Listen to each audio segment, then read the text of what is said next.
बळजबरीनं पिली मीराबाई विष. पिवत पिवत मीरा हसी रे.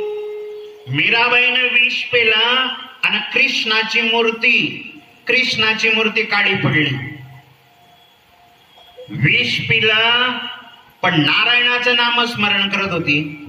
नारायणाचं नामस्मरण करत होती तर विषाचं अमृत होऊन गेलं. नारायण नारायण श्रीमन्नारायण नारायण नारायण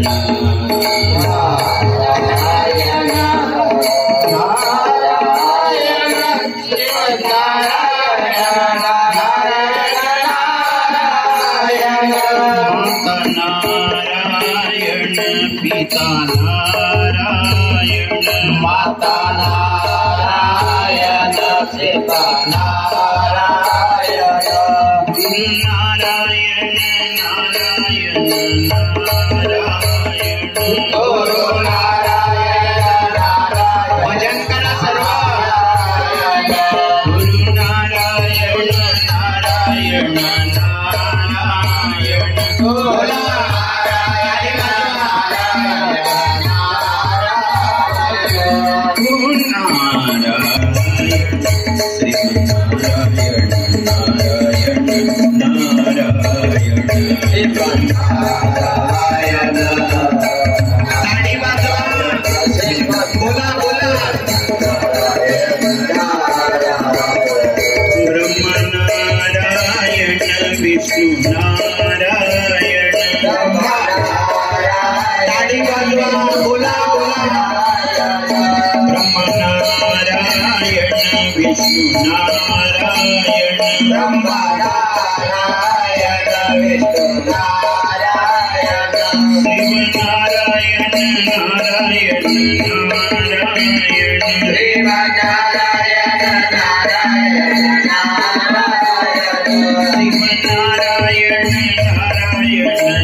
मीराबाईचं असं जीवन. लहानपणी आई वडील होते, कृष्णाची मूर्ती जवळ राहायची,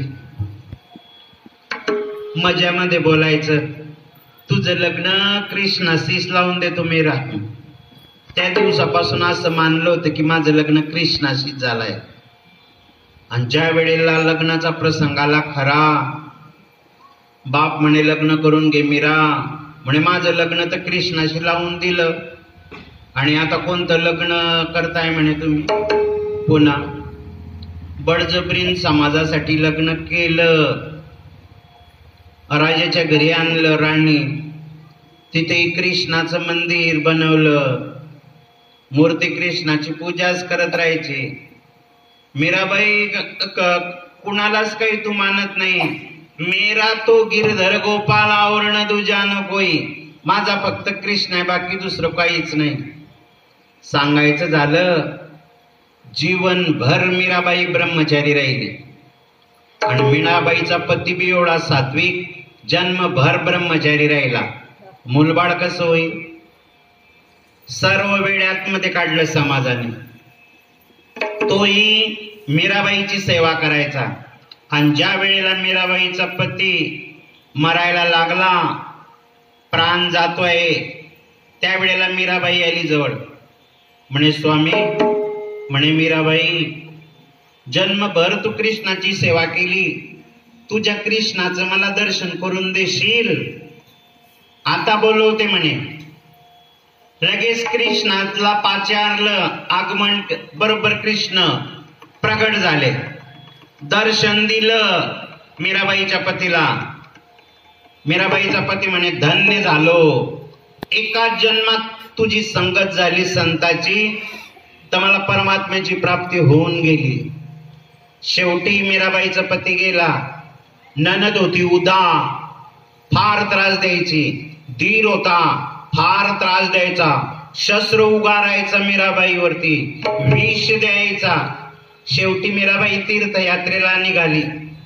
तीर्थयात्रा करत करत, भजन कीर्तन करत करत, नारायणाचं नामस्मरण करत करत भगवान कृष्णाच्या मंदिरात गेली. आणि मीराबाई भगवान श्रीकृष्णामध्ये सामावून गेली. म्हणजे प्रेत वगैरे मीराबाईचं बनलं नाही, भगवान कृष्णानं तिला सांभाळून घेतली. मीराबाईचं चरित्र पूर्ण. पुंडलिक वरदा हरी विठ्ठल श्री ज्ञानदेव तुकाराम पंढरीनाथ भगवान की जय. माऊली ज्ञानेश्वर महाराज की जय. पार्वती पते हर हर महादेव. संत जनाबाईचं चरित्र. आता आई वडिलांना स्वप्न पडलं की ही मुलगी पांडुरंगाला समर्पित करून दे. आई वडील म्हणे कसं करायचं? जनाबाई म्हणे देवानं स्वप्न दिलं तर मला समर्पित करून द्या पांडुरंगाला. पंढरपूरला गेले, पांडुरंगाला बघितलं डोळे भरून.